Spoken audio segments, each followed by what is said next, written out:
இங்கே பார்த்துட்ருக்கீங்களாங்க, இதுதான் எங்களோட முருங்கை மரம். இது வந்து இதுக்கு முன்னாடி வந்து பார்த்திங்கன்னா, ஃபுல்லாக எங்கள் மரம் வந்து எங்கள் ஊரில் வந்து எங்கள் மரத்தில் வந்து இலையே இருக்காது. ஃபுல் அண்ட் ஃபுல் பூ மட்டும்தான் இருக்கும். ஃபுல்லாமே ஒயிட்டாக இருக்கும். அப்புறம் சில நாளுக்கு அப்புறம் நிறைய காயாக கிடக்கும். சாப்பிட்றதுக்கும் நல்லாயிருக்கும் இந்த கீரை. நான் வந்து அது கொஞ்ச நாள் ஆச்சு. அதுக்கப்புறம் வந்து ரொம்ப காய் கிடக்குன்னு நான் ஒரு நாள் சொல்லியிருந்தேன். அதுக்கிட்ட சொன்னேன் நான், நீ ஏன் இப்படி மொத்தமாக காய் காய்க்கிற, நீ அது வந்து வேஸ்ட் ஆகுது, எங்களுக்கு அப்பப்போ குழம்புக்கு மட்டும் நீ வந்து எங்களுக்கு வந்து காய் காய்ச்சி கொடு அப்படின்னு சொல்லி நான் சும்மா அது கூட நான் பேசினேங்க. அதுலேருந்து இது வரைக்கும் பாருங்கள், எங்களுக்கு எப்போ எங்கள் அம்மாவே சொன்னாங்க அப்படி, எப்போ எங்களுக்கு வீட்டுக்கு தேவையோ அதுக்கு தக்கன அப்பப்போ மட்டும் அது காய்க்குதுங்க. அது என்னது, நம்ம சொல்கிறத வந்து அது அப்படியே கேட்குது. நான் ஜூம் பண்ணி காட்டுறேன் உங்களுக்கு.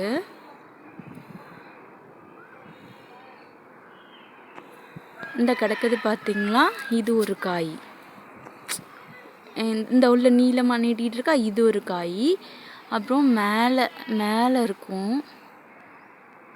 மேலே ஒரு காய், உங்களுக்கு தெரியுதான்னு தெரியல, மேலே ஒரு காய் கிடக்குது இப்படி. அப்புறம் இந்த சென்டரில் ஒரு காய் கிடந்துச்சு, அது வந்து பறிச்சிட்டாங்க அம்மா.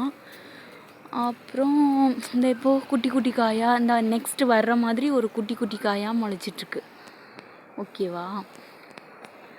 பார்த்திங்கன்னா நான் என்ன சொன்னேன்னா, ஊடால வந்து இதில் ஒரு பெரிய அதிசயம் என்னென்னா, நான் முருங்கைக்கீரை நாங்கள் வைப்போங்க வீட்டில்.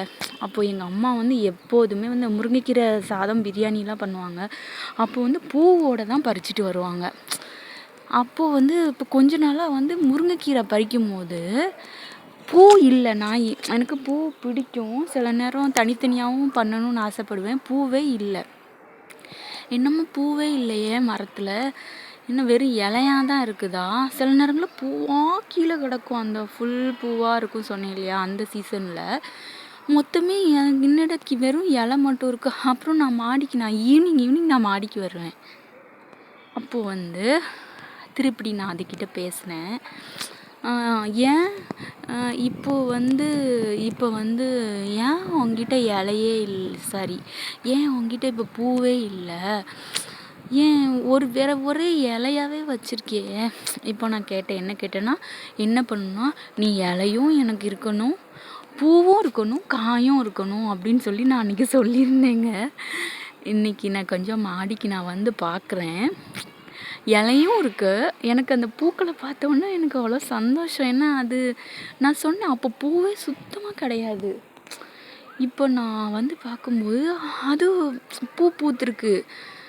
எனக்கு அதை பார்க்கும்போது அவ்வளோ சந்தோஷமாக இருக்குது. இலையும் இருக்குது, பூவும் இருக்குது. இங்கே பார்த்தீங்களா, காயும் இருக்குது. இதை பார்த்தீங்களா, 2 காய் கிடக்கு. இந்த ஒரு காய் கிடக்குதா, இந்த ஒரு காய் கிடக்குது. பார்த்திங்கன்னா எனக்கு ரொம்ப மிராக்கிளாக இருக்குங்க. ஏன்னா நான் சொல்கிறதெல்லாம் இந்த மரம் அப்படியே கேட்குது. எனக்கே ரொம்ப ஆச்சரியமாக இருக்குது. ரொம்ப